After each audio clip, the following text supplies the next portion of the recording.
اللہ تعالیٰ نے کائنات میں نشو و نما کا ایک تدریجی نظام قائم فرمایا ہے۔ چاند جب طلوع ہوتا ہے تو بڑا چھوٹا سا دائرہ محسوس ہوتا ہے،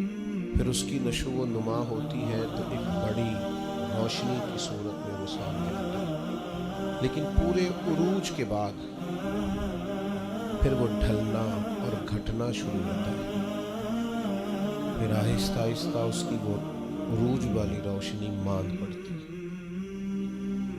کچھ دن اس پر ایسے آتے ہیں کہ بالکل دکھائی نہیں دیتا۔ سورج کی شعاعیں جب سورج صبح نکلتا ہے تو ماند ہوتی ہے، وہ اتنے عروج میں ہوتا ہے کہ کوئی اسے آنکھ نہیں اٹھا سکتا، لیکن شام کو پھر وہ اپنے زوال کو دیکھتا ہے۔ درخت ایک چھوٹے سے پودے کی صورت میں ہوتا ہے، کبھی کبھی یوں بھی لگتا ہے کہ ہو سکتا ہے کہ تیز پانی آئے یا آندھی آئے تو اس کو جڑ سے اکھیڑ دے، لیکن پھر وہ جب پورا جوان ہو جاتا ہے تو پھر بڑے بڑے طوفانوں میں بھی کھڑا رہتا ہے، پھر اس کا بال بھی بانکا نہیں ہوتا، لیکن پھر ایک وقت خزاں کا آتا ہے جب اس کے پتے جھڑتے ہیں، جب پرندے اڑ جاتے ہیں، جب بلبلیں اس پر بیٹھنا چھوڑ دیتے ہیں، پھر کوئی کوئل آ کے اسے کوئی گیت نہیں سناتی۔ پت جھڑ کے موسم میں، زوال کے دنوں میں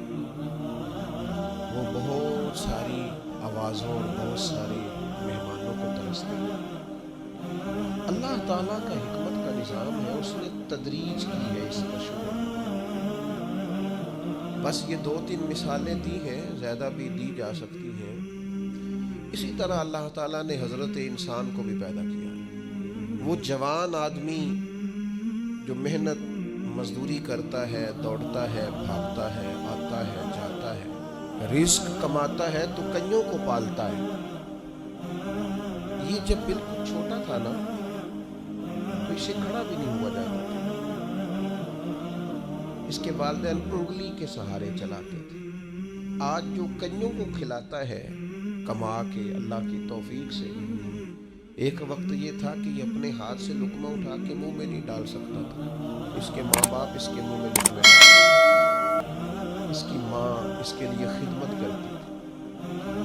پھر اس کو عروج ملا، پھر اس کو باکپن ملا، پھر اس نے دنیا دیکھی، پھر اس نے دوڑنا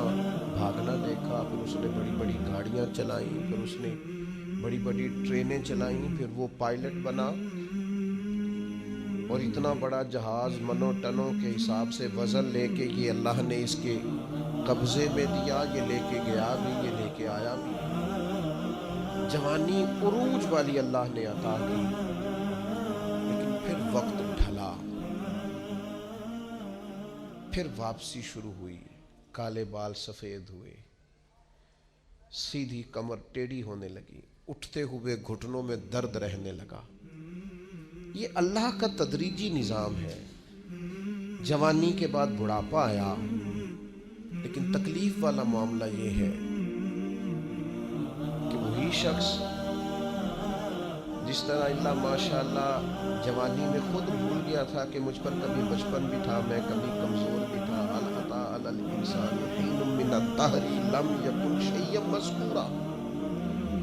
انسان پر ایک وقت وہ بھی تو گزرا ہے جب یہ کوئی قابل ذکر چیز ہی نہیں تھا، اس کا نام تک نہیں تھا۔ جس طرح جوانی میں یہ بھول جاتا ہے نا مجھ پر بچپن بھی تھا، اسی طرح جب یہ بوڑھا ہوتا ہے تو بعض اوقات بچے بھی بھول جاتے ہیں۔ ان کا خیال ہوتا ہے کہ شاید ابا ہی بوڑھا ہوا ہے، دادا ہی بوڑھا ہوا ہے، ہم نے شاید نہیں ہونا۔ وہ بڑی جلدی بوڑھوں کو سکریپ کا مال بنا دیتے ہیں، ان کے لیے چارپائیاں سٹور روم میں لگ جاتی ہیں، ان کو کہا جاتا ہے کہ ابا کو اسی کی اس لیے ضرورت نہیں رہی کہ گھٹنوں میں درد ہے، ان کو یہ کہا جاتا ہے کہ چونکہ ان کا سامان ہی مختصر سا ہے لہذا بڑے کمرے کی حاجت ہی نہیں ہے۔ دھیرے دھیرے بزرگوں کے ساتھ لوگوں کا رویہ سخت ہے۔ اللہ تعالیٰ نے والدین کے سارے حقوق بیان کر کے پھر آخر میں فرمایا کہ دعا مانگو، حقوق بھی ادا کرو، بازو بھی کھلے کرو، پیار بھی کرو، خدمت بھی کرو اور دعا بھی کرو۔ کیا دعا کریں؟ فرمایا وَقُلْ رَبِّ ارْحَمْهُمَا، مجھ سے کہو، دعا کرو میری بارگاہ میں، کہو رب ارحمہما، یا اللہ ان دونوں پہ رحم فرما، کما ربیانی صغیرا، جیسے انہوں نے مجھے بچپن میں پالا تھا، ان کی خدمت کرو اور پھر میرے حضور ان کے لیے